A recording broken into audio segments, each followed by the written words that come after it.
बिस्मिल्लाहिर्रहमानिर्रहीम। अस्सलामुअलैकुम। मेरा नाम प्रोफेसर ज़हरा असलम और मैं आपकी कंप्यूटर टीचर। स्टूडेंट, आज हम chapter number 2 basic concept and terminology of database का सेकेंड लेक्चर पढ़ेंगे, जो कि है कीज़ के बारे में। ये बहुत इंपॉर्टेंट टॉपिक है आज का। इस टॉपिक से रिलेटेड बहुत से कॉन्सेप्ट हैं जो शॉर्ट के लिए और एमसीक्यूज़ के लिए बहुत ज़्यादा इंपॉर्टेंट है, और ये टॉपिक पूरे का पूरा आप लोगों ने बहुत अच्छी तरह से समझना है। कॉन्सेप्ट को समझना बहुत ज़रूरी है। तो फर्स्ट बोर्ड पर मैं आपको कीज़ की डेफिनेशन का बताऊंगी। उसके बाद कीज़ की कुछ टाइप्स हैं जो हम आज के लेक्चर में डिस्कस करेंगे, लेकिन टाइप्स को रीड करने से पहले सेकंड बोर्ड पर आपको एक बेसिक कॉन्सेप्ट के साथ जो है पूरा टॉपिक या पूरी की पूरी टाइप्स जो है वो एक्सप्लेन कर दूंगी। उसके बाद हम कीज़ की जो डिटेल है वो पढ़ेंगे। तो की बेसिकली क्या है?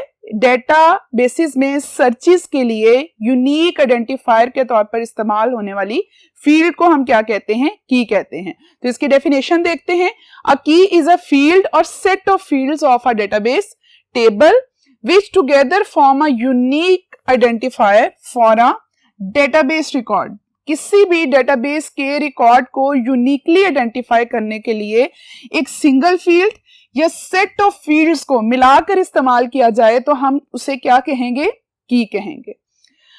Keys are helpful to enforce data integrity. ये डेटा इंटेग्रिटी के कॉन्सेप्ट हमारे नेक्स्ट चैप्टर्स में आएंगे, लेकिन अभी आप लोगों ने इस चीज को सिर्फ इतना समझना है कि data integrity quality of data, correctness of data को कहा जाता है, और इन कीज की मदद से डेटा इंटेग्रिटी को भी हम इंश्योर करते हैं, यकीनी बनाते हैं। A key field also define searches। Databases में जैसे कि हमने कल के लेक्चर में पढ़ा था कि डेटा ऐड करते हुए यानी रिकॉर्ड्स को ऐड करते हुए हम जो है किसी भी किस्म के सीक्वेंस को फॉलो नहीं करते, लेकिन जब डेटा सर्चेस होंगी तो मैंने आपसे कहा था वो क्यूरीज की बेस पर डेटा सर्च होगा, और वो किसके अगेंस्ट होगा? की फील्ड के अगेंस्ट होगा। तो की जो फील्ड जो है हमारी वो डिफाइन करती है डेटा की सर्चेस को, यानी डेटा को एक्सेस करना। Keys are used to establish relationships among tables। Databases में जितने भी रिलेशंस बनते हैं उनके आपस में रिलेशंस मीन टेबल्स। टेबल्स के रिलेशनशिप्स को क्रिएट करने के लिए भी की फील्ड्स जो हैं वो इस्तेमाल होती हैं। यहाँ पर इसकी कुछ टाइप्स आ जाती हैं: प्राइमरी की, सेकेंडरी की, कैंडिडेट, कॉम्पोजिट, सॉर्ट और फॉरेन की। इन सारी कीज को हम वन बाय वन पढ़ेंगे। नेक्स्ट बोर्ड पर जाते हैं और नेक्स्ट बोर्ड पर बेसिक कॉन्सेप्ट के साथ हम इन सारी कीज को अंडरस्टैंड करते हैं और उसके बाद जो है इनकी डिटेल पढ़ते हैं। तो स्टूडेंट्स, आइए अपने नेक्स्ट बोर्ड की तरफ चलते हैं। स्टूडेंट, हमारे पास ये एक टेबल है, एक रिलेशन है स्टूडेंट के नाम का।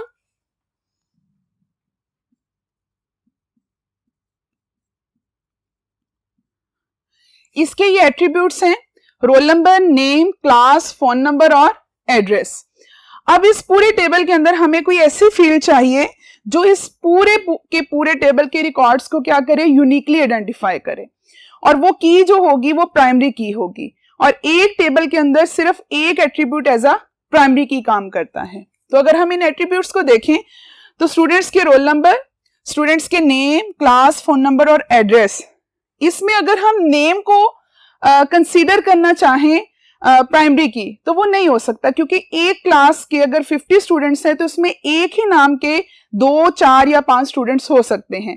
तो नेम फील्ड यूनिकनेस को क्वालिफाई नहीं करती। उसके बाद अगर हम क्लास की बात करते हैं तो डेफिनेटली इसमें भी यूनिकनेस नहीं है कि एक ही क्लास है जिसमें बहुत से स्टूडेंट्स जो हैं वो पढ़ रहे हैं। फोन नंबर की बात करते हैं तो ये भी पॉसिबल है स्टूडेंट्स के एक ही क्लास के अंदर 2 बहनें या 2 भाई पढ़ रहे हो, तो उन दोनों का फोन नंबर जो है वो सेम होगा, तो ये फील्ड भी यूनिकनेस को फुलफिल नहीं करेगी।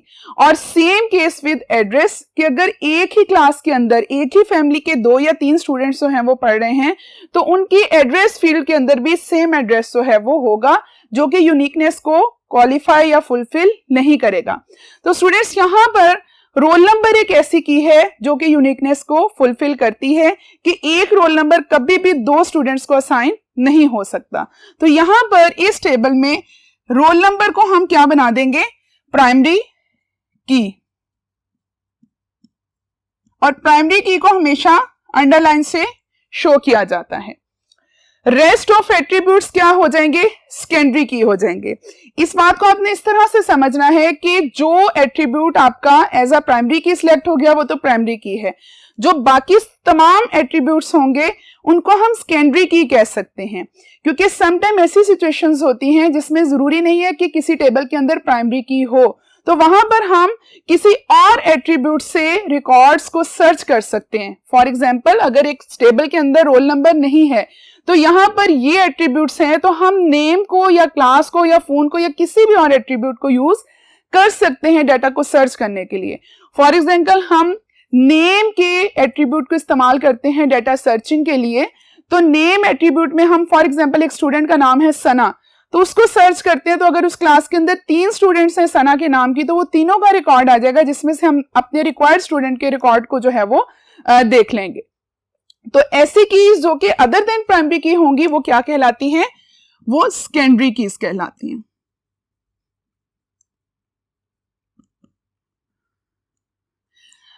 अच्छा स्टूडेंट्स, समटाइम ऐसी सिचुएशंस होती है कि फॉर एग्जांपल हम यहां पर एक और कॉलम बनाते हैं NIC के नाम का, ठीक है।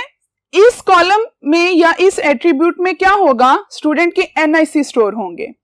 समटाइम ऐसी सिचुएशंस आ जाती हैं कि एक टेबल के अंदर एक से ज्यादा एट्रीब्यूट्स ऐसे होते हैं जो कि प्राइमरी की बनने की सलाहियत रखते हैं।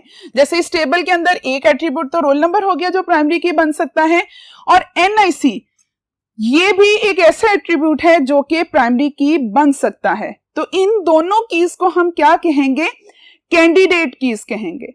कैंडिडेट बिल्कुल इस तरह आप एग्जांपल को कंसीडर कीजिएगा जैसे इलेक्शंस में डिफरेंट कैंडिडेट्स जो हैं वो प्राइम मिनिस्टर के लिए नॉमिनेट होते हैं, लेकिन उन सारे कैंडिडेट में से सिलेक्ट सिर्फ और सिर्फ एक होता है। तो same case with this example कि इसमें रोल नंबर और NIC दोनों क्या है, कैंडिडेट है, लेकिन इसमें से सिलेक्ट क्या हो गया, रोल नंबर हो गया। तो रोल नंबर हमारे पास प्राइमरी की बन गया और NIC हमारे पास कैंडिडेट या ऑल्टरनेट की हो गया, ठीक है। इसके बाद स्टूडेंट्स एक कॉन्सेप्ट है कंपोजिट की का। एक छोटा सा टेबल यहां पर बना हुआ है, आप इस टेबल को देखिएगा, इसमें लिमिटेड से एट्रीब्यूट्स हैं, नेम, फोन नंबर और क्लास। समटाइम ऐसी सिचुएशन होती है जिसमें टेबल के अंदर कोई भी एट्रीब्यूट ऐसा नहीं होगा जो कि प्राइमरी की बन सकता है। तो ऐसी सिचुएशन में हम क्या करेंगे, हम दो एट्रीब्यूट्स को मिलाकर प्राइमरी की बना देंगे। तो ये क्या कंसीडर होंगी, दो एट्रीब्यूट्स कंपोजिट या कंकैटिनेट की कंसीडर होंगी। उसके बाद हमारे पास फॉरेन की का कॉन्सेप्ट आता है। उसको आप इस तरह से समझेंगे स्टूडेंट्स के फॉर एग्जांपल इसी टेबल को मैं चेंज करती हूं और इसके अंदर एक और हम कॉलम ऐड करते हैं सब्जेक्ट के नाम का। अच्छा, इसमें क्या होगा स्टूडेंट कि हम इन तमाम रोल नंबर के अगेंस्ट, ऑब्वियसली रोल नंबर 1 है वो इंग्लिश भी पढ़ेगा, रोल नंबर 1 जो है वो मैथ का सब्जेक्ट भी पढ़ेगा, रोल नंबर 1 कंप्यूटर भी पढ़ेगा। तो ऐसा पॉसिबल नहीं है कि हम इस टेबल के अंदर सब्जेक्ट को ऐड कर सके, क्योंकि यहां पर अगर सब्जेक्ट ऐड करते जाएंगे तो यहां पर हमारी यूनिकनेस की प्रॉपर्टी जो है वो फुलफिल नहीं होगी, क्योंकि रोल नंबर के अगेंस्ट मल्टीपल रोल नंबर्स आते जाएंगे और हमारी प्राइमरी की क्वालिटी क्या है कि ये यूनिकली आइडेंटिफाई करती है सारे रिकॉर्ड्स को। तो ऐसी सिचुएशन में हम क्या करते हैं, इस सब्जेक्ट को अलग टेबल के अंदर ले जाते हैं और एक और टेबल बना लेंगे जिसमें रोल नंबर और सब्जेक्ट जो है वो दो एट्रीब्यूट रख लेंगे। यानी आप ये समझ लें कि ये सब्जेक्ट के नाम का एक टेबल बन गया। इसमें फॉर एग्जांपल रोल नंबर 1 है वो इंग्लिश भी पढ़ रहा है, रोल नंबर 1 मैथ्स भी पढ़ रहा है, रोल नंबर 2 है वो कंप्यूटर पढ़ रहा है, रोल नंबर 2 जो है वो इंग्लिश भी पढ़ रहा है, ठीक है, और रोल नंबर 2 जो है वो मैथ्स भी पढ़ रहा है। अब स्टूडेंट्स ये देखें कि ये जो रोल नंबर और सब्जेक्ट इन दोनों को मिलाकर, यहां पर रोल नंबर तो प्राइमरी की इस टेबल की नहीं बन सकता क्योंकि ये यूनिकनेस को फुलफिल नहीं कर रहा, लेकिन अगर हम इन दोनों एट्रीब्यूट्स को मिलाकर कंसीडर करेंगे तो ये प्राइमरी की बन सकते हैं, क्योंकि रोल नंबर 1 और इंग्लिश रिपीट नहीं हो रहा, रोल नंबर 1 और मैथ्स रिपीट नहीं हो रहा, तो ये दोनों एट्रीब्यूट्स तो बन गए मिलकर प्राइमरी की। अब ये जो रोल नंबर है ये इस टेबल के अंदर प्राइमरी की है, लेकिन यहां पर ये एज अ फॉरेन की यूज होगा। ये वाला टेबल पेरेंट टेबल होगा और ये टेबल क्या होगा, ये चाइल्ड टेबल यानी डिपेंडेंट टेबल होगा। ये टेबल किस पर डिपेंड कर रहा है, इस टेबल पर डिपेंड कर रहा है, ठीक है। तो यहां पर रोल नंबर जो प्राइमरी की है वो इस टेबल की क्या बन जाएगी, फॉरेन की बन जाएगी। ये पेरेंट टेबल है और ये क्या होगा, चाइल्ड टेबल होगा। स्टूडेंट इसकी एग्जांपल आप एनआईसी वाली भी ले सकते हैं कि जैसे हमारे पेरेंट्स या हमारे फादर का जो एनआईसी है उसमें उनका नाम जो है वो प्राइमरी की है, लेकिन हमारे एनआईसी के अंदर जो फादर नेम यूज हो रहा है वो एज अ फॉरेन की यूज हो रहा है। तो ये तो बेसिक एक कॉन्सेप्ट था सारी कीज का, होपफुली आपको इसकी समझ आ गई होगी। अब जब हम इसको रीड करेंगे सारे कॉन्सेप्ट को तो आपको ज्यादा अच्छे तरीके से पता चल जाएगा। तो आइए हम अपने नेक्स्ट बोर्ड की तरफ चलते हैं और प्राइमरी की को डिस्कस करते हैं। इसमें अब प्राइमरी की डिटेल देखते हैं students. In a table the attribute or combination of attributes that you neatly identify all possible rows in a table, वो चीज क्या कहलाएगी, प्राइमरी की कहलाएगी। टेबल के अंदर एक एट्रीब्यूट या कॉम्बिनेशन ऑफ एट्रीब्यूट्स जो कि यूनिकली आइडेंटिफाई करेंगे उस तमाम की तमाम पॉसिबल रोज को, तो वो चीज क्या बन जाएगी हमारे पास, प्राइमरी की। Table can have only one primary की, एक टेबल के अंदर सिर्फ और सिर्फ एक प्राइमरी की होनी चाहिए। Primary key can not be null, means के डेफिनेटली प्राइमरी की कि किसी भी सेल को खाली नहीं होना चाहिए, उसमें कोई ना कोई वैल्यू जरूर होनी चाहिए। ईच वैल्यू इन प्राइमरी की एट्रीब्यूट मस्ट बी यूनिक, और ये पॉइंट भी बहुत इंपॉर्टेंट है कि जो भी वैल्यू प्राइमरी की एट्रीब्यूट के अंदर स्टोर होगी उसका यूनिक होना बहुत जरूरी है। अगर यूनिकनेस नहीं होगी तो प्राइमरी की प्रॉपर्टी जो है वो फुलफिल नहीं होती। लास्ट इसका पॉइंट है, प्राइमरी की is identified by underline the attribute name in the relation. जैसे अभी प्रीवियस बोर्ड पर मैंने स्टूडेंट के टेबल के अंदर स्टूडेंट के जो रोल नंबर है उसको प्राइमरी की बनाया था, तो उसको रेड लाइन से अंडरलाइन किया था। तो ये बेसिकली प्राइमरी की को शो करने का किसी भी रिलेशन में एक तरीकाकार है कि प्राइमरी की को अंडरलाइन से शो किया जाता है। फॉर एग्जांपल यहां पर आप देख लें, ये एक एंटिटी है स्टूडेंट और ये उसके एट्रीब्यूट्स हैं। एंटिटी के बारे में भी हमने फर्स्ट लेक्चर में पढ़ा था, उसकी डेफिनेशन के एंटिटी को हम इस तरीके से लिख सकते हैं और उसके जितने भी एट्रीब्यूट्स हैं वो ब्रैकेट्स में सेपरेटेड विद कॉमास लिखे जा सकते हैं। इसमें रोल नंबर है, नेम, जेंडर, एड्रेस और टेलीफोन नंबर। सेम प्राइमरी की वाला कॉन्सेप्ट जो मैंने अभी प्रीवियस बोर्ड पर आपको एक्सप्लेन किया है, अगर आप वो अपने माइंड में लेकर आए तो आपको पता चल जाएगा कि यूनिकनेस को फुलफिल करने वाला एट्रीब्यूट है रोल नंबर। तो ये रोल नंबर क्या बन जाएगा, इस एंटिटी या इस रिलेशन की प्राइमरी की। तो स्टूडेंट ये तो प्राइमरी की का कॉन्सेप्ट था। आइए हम अपने फर्स्ट बोर्ड की तरफ चलते हैं और रिमेनिंग कीज को जो है वो डिस्कस करते हैं। जी स्टूडेंट, अब हम पढ़ते हैं सेकेंडरी की के बारे में। सेकेंडरी की क्या है, सेकेंडरी की मे और may not be unique field. जैसा कि अभी हमने स्टूडेंट वाले टेबल में डिस्कस किया था कि इसमें रोल नंबर को हमने क्या बना दिया था, प्राइमरी की, और जो बाकी तमाम फील्ड्स हैं जो कि यूनिकनेस को फुलफिल नहीं करती वो क्या होंगी, सेकेंडरी कीज होंगी। लेकिन हम सर्चेस को सेकेंडरी कीज की बेस पर भी कर सकते हैं, ठीक है।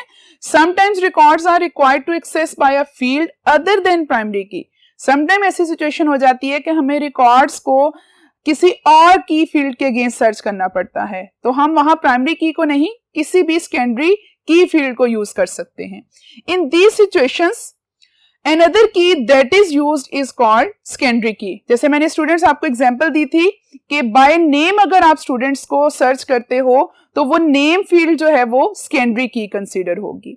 उसके बाद एक की आती है सॉर्ट या कंट्रोल की। सिंपल वर्डिंग में क्या है कि अ फील्ड और set of fields in a record that dictate the sequence of file according to our requirement. अगर हम एक फील्ड सीरियल नंबर बना दे तो हमारे तमाम रिकॉर्ड एक सीरियल नंबर वाइज या एक सीक्वेंस के अंदर जो है वो आइडेंटिफाई होंगे।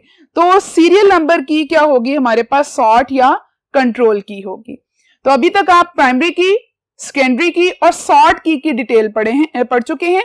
अब हम अगले बोर्ड की तरफ चलते हैं और कॉम्पोजिट की को डिस्कस करते हैं। तो आइए स्टूडेंट्स हम अपने नेक्स्ट बोर्ड की तरफ चलते हैं। इसमें कैंडिडेट की और कॉम्पोजिट की दोनों कीज के बारे में हमने पढ़ना है। सबसे पहले कैंडिडेट की, जैसे आप उसी एग्जांपल को अपने माइंड में रखिएगा और आपको याद होगा कि मैंने रोल नंबर के साथ एक और फील्ड ऐड की थी जिसको NIC का नाम दिया था। तो वो दोनों फील्ड्स जो थी उनमें प्राइमरी की बनने की सलाहियत थी, तो वो दोनों क्या थी, कैंडिडेट की थी, लेकिन उनमें से हमने सिर्फ रोल नंबर को सिलेक्ट किया था, तो रोल नंबर हमारे पास क्या थी, प्राइमरी की, और NIC क्या थी हमारे पास, वो भी कैंडिडेट की रह गई। A table can have more than one attribute to be qualified as primary की। एक टेबल के अंदर एक से ज्यादा एट्रीब्यूट्स या एक से ज्यादा कॉलम्स हो सकते हैं जो कि प्राइमरी की बन सकते हैं। One of them is selected as primary key and remaining keys are called candidate key. उनमें से एक की जो है वो प्राइमरी की बन जाएगी और रिमेनिंग कीज क्या रह जाएंगी हमारे पास, कैंडिडेट कीज रह जाएंगी। Sometime a relation has more than one attribute that can be used as primary key. In this situation, it is difficult to select a primary key. There can be more than one unique field in a relation. These keys are termed as candidate or alternate keys. Same concept है, सिर्फ थोड़ा सा describe किया गया है कि sometime ऐसे होता है टेबल में कि एक से ज्यादा फील्ड्स को हम प्राइमरी की बना सकते हैं, तो ये डिफिकल्ट हो जाता है सिलेक्ट करना कि कौन सी फील्ड जो है वो प्राइमरी की के तौर पर सिलेक्ट होगी। तो ऑब्वियसली कोई एक कैंडिडेट जो है वो प्राइम मिनिस्टर तो बनेगा ना, जो इलेक्शन के लिए जो है वो स्टैंड कर रहे हैं, तो डेफिनेटली जो रिमेनिंग रह जाएंगे वो कैंडिडेट है और जो एक सिलेक्ट हो जाएगा वो प्राइम मिनिस्टर है।